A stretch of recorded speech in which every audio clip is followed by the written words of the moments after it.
seorang kiai ya. Pertama dari Bogor, namanya Kiai Agus Salim, pimpinan Pondok Pesantren Ibnu Akil. Beliau adalah tokoh Nahdlatul Ulama di Kabupaten Bogor.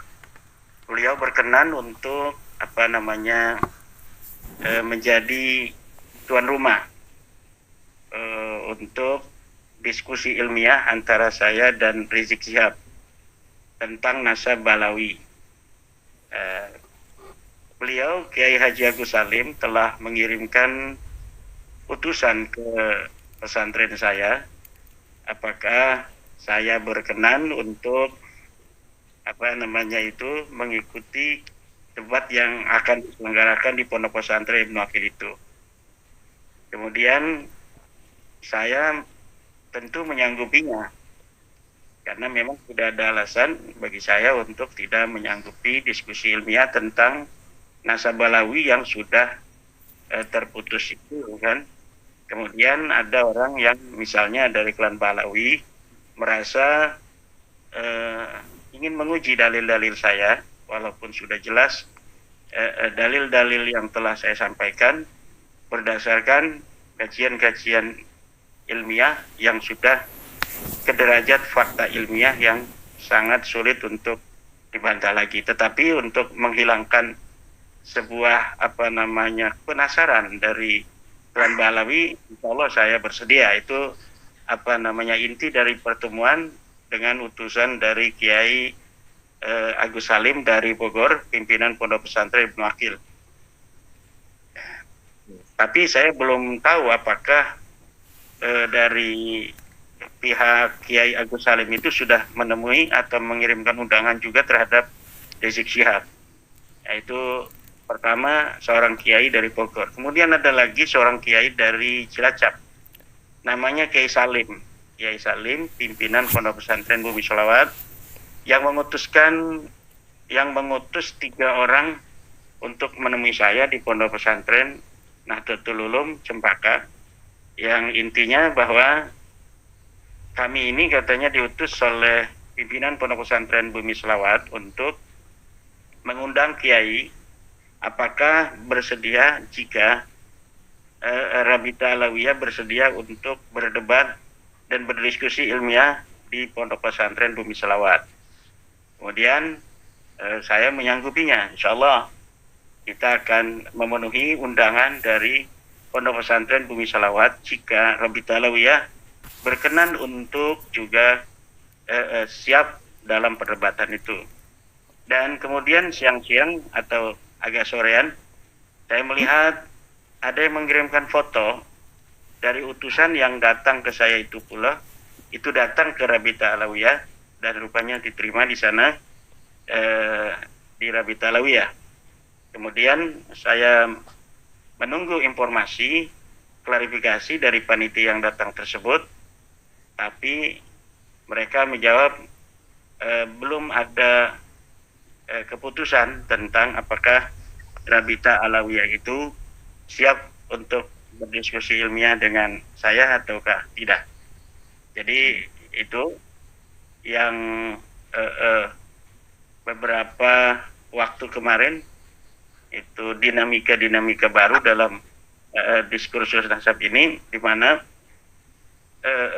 dari Rabita Alawiyah rupanya ini sudah, menurut saya ya, karena kemarin yang datang itu adalah yang tidak terkait dengan Rabita Alawiyah. Jadi dengan independen menginisiasi adanya perdebatan itu bukan dari Rabita Alawiyah, namun orang ketiga lah bisa dikatakan demikian, yaitu dari perwakilan pencatat nasab dari Sunan Ampel katanya, kemudian dari Naat, juga dari atas nama Pondok Pesantren Bumi Sholawat.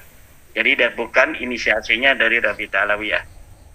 Dan saya kira Rabita Alawiyah sudah menyadari, atau para Balawiti, para Habib-Habib sudah menyadari bahwa memang nasab mereka ini apabila dibuktikan secara ilmiah itu tidak akan bisa, karena memang sesuatu yang bisa diperdebatkan itu kan adalah sesuatu yang bersifat perspektif subjektif, bersifat opini, sesuatu yang mengandung nilai-nilai ideologis, itu bisa diperdebatkan. Tetapi fakta-fakta ilmiah, sesuatu yang empiris, kesimpulan matematis, kesimpulan fisika, itu tidak bisa diperdebatkan. Jadi bukan diperdebatkan, tetapi dia fakta ilmiah itu hanya bisa dilawan dengan fakta ilmiah. Tidak bisa fakta ilmiah itu diselesaikan dalam debat. Jadi fakta ilmiah itu hanya bisa dilawan dengan fakta ilmiah. Fakta ilmiahnya saya sudah menemukan bahwa Anda Balawi bukan cucu Nabi. Anda mengaku baru di 895 Hijriah. Tidak ada kitab-kitab dari abad di mana dikatakan Ahmad bin Isa itu ada, yaitu 345 Hijriah, sampai pengakuan Anda 895 Hijriah sebagai keturunan Ahmad bin Isa, itu tidak ada sama sekali data yang menguatkan bahwa Anda itu klaimnya benar. Ini fakta ilmiahnya begitu. Nah, fakta ilmiah ini ada untuk dilawan dengan fakta ilmiah lagi. Dan beberapa usaha fakta ilmiah yang disodorkan terbukti palsu. Kitab Abnaul Imam, Sa'duddin Al-Dhifari, manuskrip Abu Hasan Ali bin Jadid, dan sebagainya, semuanya terbukti bahwa itu manuskrip palsu yang diciptakan hari ini, kemudian diasosiasikan orang-orang di masa lalu. Kemudian secara kesimpulan genealogi, kesimpulan biologis, berdasarkan hasil tes DNA, bahwa hasil tes DNA mereka dari 180 orang yang telah tes DNA di luar Indonesia, di Yaman dan sekitarnya, dan 7 orang Indonesia yang sudah tes DNA dari berbagai macam marga itu mayoritas mereka berhaplogrup G, yang haplogrup G ini disimpulkan oleh para ahli genealogi, para pakar DNA, bahwa jangankan sebagai keturunan Nabi Muhammad, sebagai orang Arab aja bukan. Nah, jadi ini fakta-fakta biologi, fakta-fakta ilmiah seperti ini tidak bisa untuk diperdebatkan hanya seperti debat politik, sesuatu yang ngambang-ngambang begitu kan, sesuatu yang bersifat empiris. Nah, sesuatu yang bersifat empiris hanya bisa dilawan dengan empiris kembali. Fakta ilmiah hanya bisa dilawan dengan fakta ilmiah lagi. Nah, kami telah mempunyai fakta bahwa Anda haplogrupnya G. Haplogrup G bukan sebagai orang Arab. Nah, kalau Anda di antara Anda misalnya masih penasaran, dari 180 orang itu yang mayoritas semuanya adalah berhaplogrup G, jangan-jangan di antara Anda Balawi ini ada yang berhaplogrup J1 yang merupakan sebuah haplogrup dari keturunan baginda Nabi. Nah, bagaimana cara penyelesaiannya? Ya, cara penyelesaiannya bukan dengan cara mengharamkan tes DNA, tapi cara penyelesaiannya adalah bagaimana seluruh Balawi itu dihimbau untuk melakukan tes DNA. Siapa tahu kalaulah 180 orang itu gagal, itu kan di Yaman. Ada 7 orang yang gagal lagi, G itu baru 7 orang di Indonesia. Sedangkan di Indonesia ini banyak sekali Balawi itu. Jadi siapa tahu kalau semuanya dari Balawi ini melakukan tes DNA, kemudian ada dari mereka yang keluar haplogrup daripada terminal keluarga Rasulullah Muhammad SAW, yaitu J1. Nah, nanti kita akan uji kembali mereka, beberapa orang yang hasil tes DNA-nya J ini yang kemudian patut untuk dipertimbangkan bahwa ada kekeliruan daripada cara pencatatan keluarga mereka. Nah, kalau misalnya tes DNA-nya sudah G, ini sebenarnya tidak pantas untuk dijadikan sebuah kajian ilmiah lagi. Nah, ini harus disingkirkan udah. Yang L gitu, udah disingkirkan kalau mereka mengaku sebagai keturunan Rasul dari garis laki-laki. Sementara haplogrup L haplogrupnya G, ini sudah nggak usah dibahas lagi. Karena percuma, ujung-ujungnya mereka akan ternafikan sendiri oleh kemajuan zaman, oleh masa depan, ditertawakan oleh peradaban. Lebih baik kita mulai belajar untuk beradaptasi agar anak cucu kita tidak mengalami nasib seperti kita, yaitu menganggap dirinya sebagai turun Nabi dengan potensi akhlak yang jauh, karena memang namanya DNA, namanya akhlak itu kan tidak bisa dibohongi, bahwa memang ada pengaruh dari sebuah DNA, ada pengaruh dari keturunan. Kan orang tua kita berdoa agar anaknya jadi anak soleh, anaknya menjadi anak yang jujur, anaknya jadi anak yang tidak suka berzina, berdoa anaknya dan cucunya semoga jadi orang-orang yang menjaga ketawaduan. Nah, kemudian anak-anak cucunya, orang-orang yang banyak berdoa seperti itu akan menjadi seperti itu. Jadi ada energi dia menjadi tawadu, dia energi menjadi orang-orang yang berakhlak, orang-orang yang tidak meremehkan orang lain. Tapi kalau misalnya DNA-nya ini DNA jahat, ini walaupun bagaimana ditutupi tetap akan tumbuh. Nah, dalam pengakuan yang tidak sesuai itu, nah ini kan tidak matching antara pengakuan dan potensi akhlak yang keluar dari sebuah klan yang bukan keturunan baginda Nabi. Nah, akhirnya akan mempermalukan daripada nama Nabi Muhammad SAW itu. Jadi informasi yang bisa saya bagi dengan Kang Mas Rifki Zulkarnain HM tentang dinamika perkembangan baru isu nasab terkait dengan adanya undangan debat dengan Rizik Syihab yang dilontarkan atau diinisiasi oleh Kiai Agus Salim, pimpinan Pondok Pesantren Ibnu Aqil, seorang tokoh senior NU di Kabupaten Bogor. Yang kedua dari Kiai Salim, merupakan pimpinan Pondok Pesantren di Cilacap bersama Naat dan Nakobah pencatat dari Sunan Ampel. Demikian. Ya, meskipun demikian, kalau umpamanya debat itu memang akhirnya terselenggara, kan Kiai Ahmad juga akan insya Allah pasti akan hadir kan Kiai? Insya Allah pasti. Itu kalimatnya kalimat yang saling bertentangan. Jadi gimana yang kalau baru dulu kan begitu, saya memiliki sebuah persyaratan. Jadi kalau persyaratannya itu Rabita Alawiyah siap untuk berdiskusi di tempat yang netral, tempat yang ilmiah, ya kita siap. Selama ini kan mereka tidak mau juga.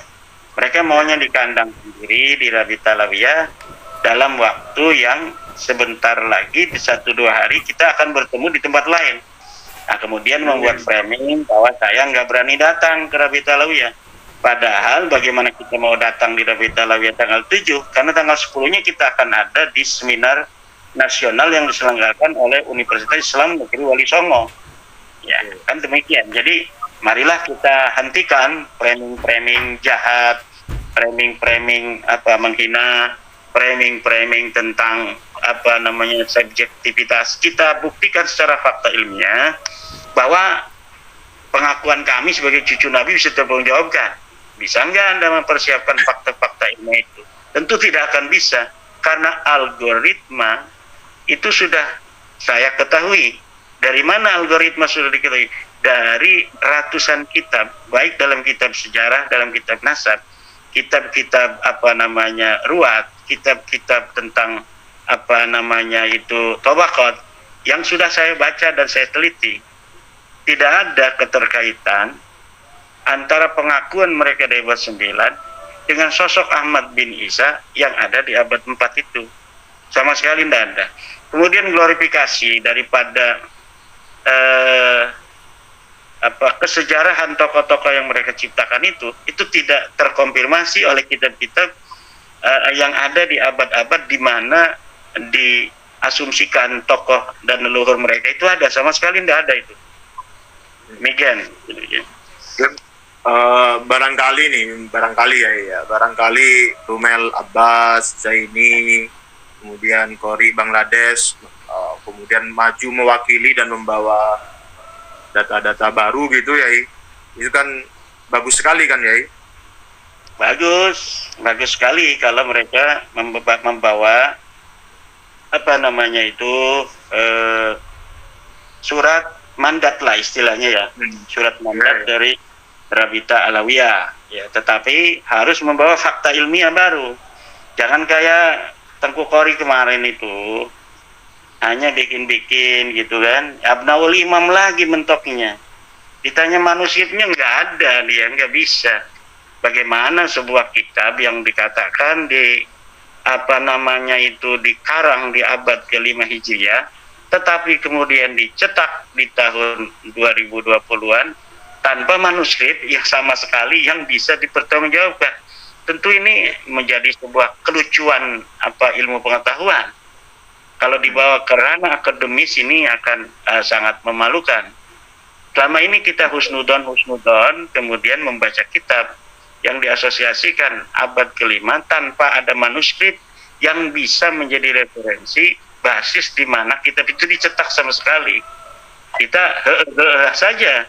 Ya, tetapi hari ya, bangsa Indonesia, bangsa yang apabila kewaspadaannya itu muncul, maka dia akan menjadi bangsa yang sangat hati-hati, dan ketika itu terbuka, maka mulai saat ini dan masa yang akan datang, insya Allah bangsa Indonesia ini tidak akan lagi bisa untuk ditipu, untuk bisa dipermainkan, dibohongi. Bahkan nasab ini, Mas Rifki, sudah membawa banyak dampak, diantaranya dampak kepada pejabat-pejabat kita, menteri-menteri kita. Coba kita lihat kemarin di mana Bapak Fadlizon sebagai Menteri Kebudayaan juga sudah mempunyai perhatian terhadap sejarah, di mana dalam sebuah podcast ya, sebuah berita, saya melihat bahwa Bapak Fadlizon juga akan merehistoriografi kembali catatan-catatan sejarah yang tidak sesuai dengan fakta-fakta sejarah yang sesungguhnya, di mana Bapak Fadlizon ingin bahwa bagaimana kita catat ulang kembali sejarah-sejarah keindonesiaan, baik keindonesiaan di hari ini maupun keindonesiaan di masa lalu, bahkan sebelum prasejarah ya, yang tidak sesuai dengan fakta-fakta ilmiah yang baru ditemukan berdasarkan sumber-sumber baru yang sekarang bisa dieksplorasi. Nah, ini tentu kita sangat mendukung upaya-upaya dari Bapak Fadlizon sebagai seorang Menteri Kebudayaan. Dan saya juga pada kesempatan malam hari ini mengusulkan kepada Bapak Fadlizon bahwa terutama mulai abad di mana agama Islam itu masuk Nusantara, ada upaya-upaya pembelokan sejarah masuknya Islam di Nusantara. Yang dilakukan oleh siapa? Yang dilakukan oleh klan Ba'alawi. Klan Ba'alawi sudah mempunyai kitab-kitab sejarah tentang masuknya Islam di Indonesia. Itu sekitar 12 buku-buku yang saya ketahui yang ditulis oleh Ba'alawi tentang masuknya Islam di Indonesia, bahwa masuknya Islam di Indonesia ini terkait dengan keluarga Ba'alawi semua. Nah, jadi mereka kitab-kitabnya memang tidak beredar di Indonesia. Ini kebanyakan kitabnya beredar di luar negeri. Mereka rajin mencatat di Wikipedia. Mereka rajin mencatat di portal-portal Timur Tengah, bahwa Islam di Indonesia, Islam di Malaysia, Islam di Brunei, Islam di Thailand, Islam di Filipina, itu semua disebarkan oleh kaum Ba'alawi. Dan ini di dalam kitab baru saya, Minhajun Nasabin, itu sudah saya catat dan sudah saya beri warning bahwa ini kitab-kitab yang di dalamnya Ba'alawi mencatat bahwa keluarga mereka Ba'alawi ini yang menyebarkan Islam di Nusantara. Dan ini tidak sesuai dengan fakta sejarah, di mana kaum Ba'alawi ini masuk Indonesia abad ke-19 Hijriah, abad ke-19 Masehi, 1800-an sampai 1943, sampai di mana Jepang itu masuk ke bangsa kita. Bagaimana orang yang baru masuk abad 19 kemudian bisa menyebarkan agama Islam, di mana Islam itu telah ada pada abad ke-3 Hijriah di Aceh. Kemudian Ibnu Battuta, seorang pengelana dari Timur Tengah, itu sudah mencatat di abad ke-7 Hijriah, itu orang-orang Aceh sudah beragama Islam dengan raja yang soleh, raja yang bermadhab Syafi'i. Nah, tentunya ini sejarah-sejarah seperti ini harus dijaga. Memang Balawi ini kitab-kitabnya tidak beredar di Indonesia, tapi kita bisa akses di internet. Jadi 12 kitab yang menerangkan tentang sejarah masuknya Islam di Indonesia yang dikaitkan dengan keluarga Balawi ini, itu walaupun tidak beredar di pondok pesantren, tetapi kitab-kitabnya itu bisa kita akses di internet. Ada di arsip.net, ada di berbagai macam platform yang memuat daripada kitab-kitab versi PDF. Nah, jadi ini perlu kewaspadaan nasional yang harus dimiliki oleh bangsa Indonesia agar kesejarahan masuknya Islam di Indonesia ditulis oleh anak-anak Indonesia sesuai dengan fakta ilmiah dan fakta sejarah yang berjalan di masa lalu. Jangan sampai orang lain menulis sejarahnya sendiri padahal dia tidak ada kaitan dengan masuknya Islam di Indonesia. Mereka menulis sejarah itu untuk kepentingan keluarga mereka, bahwa keluarga mereka lah yang menyebarkan agama Islam di Indonesia, padahal pada saat itu mereka tidak ada di Indonesia. Mereka baru datang sebagai pekerja di pertanian, di perkebunan, itu tahun 1850-an. Kemudian Islam telah terbukti dan tercatat itu sudah banyak dianut di Indonesia pada zaman Ibnu Battuta. Jadi dalam kitab Ibnu Battuta itu sekitar 700 Hijriah itu Masehinya mungkin 400, ya? 1300 mungkin ya. Kan Ratusan ya? beda 700. Anggap beda 700. Beda 500 tahun kali ya. Ya, bisa. 571 tahun lah Nabi Muhammad itu kan. Ya, jadi pada abad ke-7 Hijriah di Aceh, Sumatera itu sudah ada raja yang beragama Islam dengan pemeluk yang beragama Islam. Bagaimana di Aceh sudah masuk Islam dengan seorang raja yang Islam dengan madhab Syafi'i yang sudah berkembang, kemudian dikatakan di dalam sejarah hari ini yang ditulis oleh Balawi bahwa mereka yang menyebarkan agama Islam di Indonesia. Ini wahai Menteri Kebudayaan Bapak Haji Fadlijon, agar ini diprotek, jangan sampai ini masuk ke dalam buku-buku pelajaran. Walaupun memang hari ini hanya orang-orang yang rajin untuk mengecek di platform-platform buku PDF di dunia maya yang bisa untuk mengakses, tetapi kewaspadaan itu penting. Ya, untung para sejarawan-sejarawan kita di masa lalu itu memang sudah agak kuat, Kang Mas Rifki, di mana Buya Hamka, Hasmi, dan lain sebagainya itu sudah memprotek sejarah masuknya Islam di Indonesia, baik dari versi Persia, versi Arab atau versi Gujarat. Tidak ada dari versi Yaman itu. Yang dimaksud dengan Arab itu adalah Arab Saudi dan sekitarnya, bukan Yaman itu kan. Nah, ini perlu untuk Bapak Menteri Kebudayaan, Bapak Profesor Dr. Fadlijon untuk mempunyai perhatian terhadap kesejarahan masuknya Islam di Indonesia. Saya bangga ketika Bapak Fadlijon mengatakan bahwa timnya atau para ilmuwan kita menemukan adanya fakta baru di mana sebenarnya kesejarahan bangsa Indonesia di prasejarah itu bahkan lebih tua dari apa yang selama ini ditulis.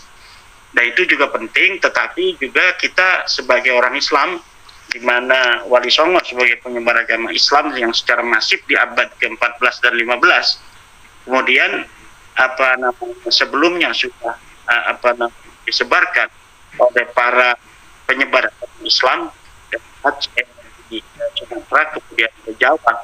Ini hari ini ada sekelompok orang yang ingin bahwa sejarah masuknya Islam di Indonesia itu hanya terkait kepada keluarga mereka yang sebenarnya mereka datang itu di abad ke-19 Masehi. Demikian, Mas Edi. Ya, baik Hemat, mengenai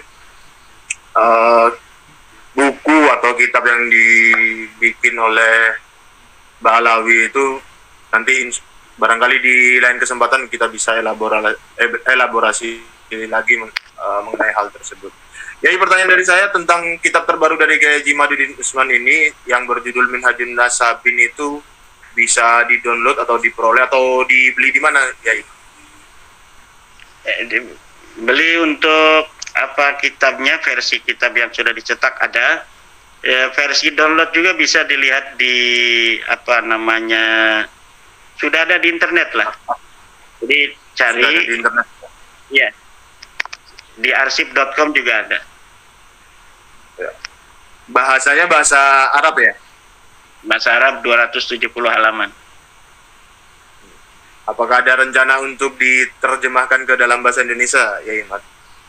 Itu sebenarnya adalah rangkuman-rangkuman dari buku Ulama Nusantara Menggugat Nasab Palsu, yang kemudian ditambah dengan penemuan-penemuan baru, penambahan-penambahan konten, sehingga akan lebih memperkuat dan memberi banyak wawasan-wawasan baru terhadap para pembaca, terutama kalangan pesantren. Kenapa? Karena kita kalau baca seperti buku buku Ulama Nusantara Menggugat Nasab Palsu ini, kayaknya kiai-kiai kita kurang merasa barokah gitu kan. Biasa baca kitab berbahasa Arab, ini membaca kitabnya berbahasa Indonesia, kurang keren lah untuk kiai-kiai kita. Jadi untuk kiai-kiai kita saya siapkan kitab yang berbahasa Arab, dan itu sudah selesai beberapa hari yang lalu. Kemudian sekarang dalam proses, dan versi PDF-nya bisa di-download di internet. Ya. Oke, matur nuwun, ya Imat. Baik, itu topik pertama tentang debat, undangan debat, 2 debat, rencana debat, dan mudah-mudahan terselenggara, karena kalau dari Rabita Alawiyah atau pihak yang mewakilinya tidak mengiyakan, itu akan sangat menunjukkan secara jelas kepada publik bahwa memang nasab mereka palsu, tapi mereka tidak berani aja ngomongnya di depan publik gitu. Ini penting tidak penting, tapi saya masih agak terganggu tadi dengan kekeliruan saya menggunakan frase insya Allah pasti. Itu maksud saya adalah mengakomodir iktikat yang pasti mau datang, dan insya Allahnya itu untuk mewakili jika syarat-syaratnya dari yang diberikan oleh Kiai Imat, yaitu mewakili Rabita Alawiyah untuk hadir, maka terjadilah perdebatan tersebut. Itu penting tidak penting, tapi saya merasa butuh mengklarifikasi itu. Terima kasih Kiai Imat atas kehadirannya malam ini. Saya berdoa bisa berjumpa kembali di lain kesempatan, baik di online maupun di offline. Kemudian terima kasih juga kepada seluruh pemirsa yang menyaksikan pada malam hari ini. Mohon maklumnya jika ada salah kata, salah nada, salah frase, gestur, nada, dan lain sebagainya. Saya akhiri. Assalamualaikum warahmatullahi wabarakatuh.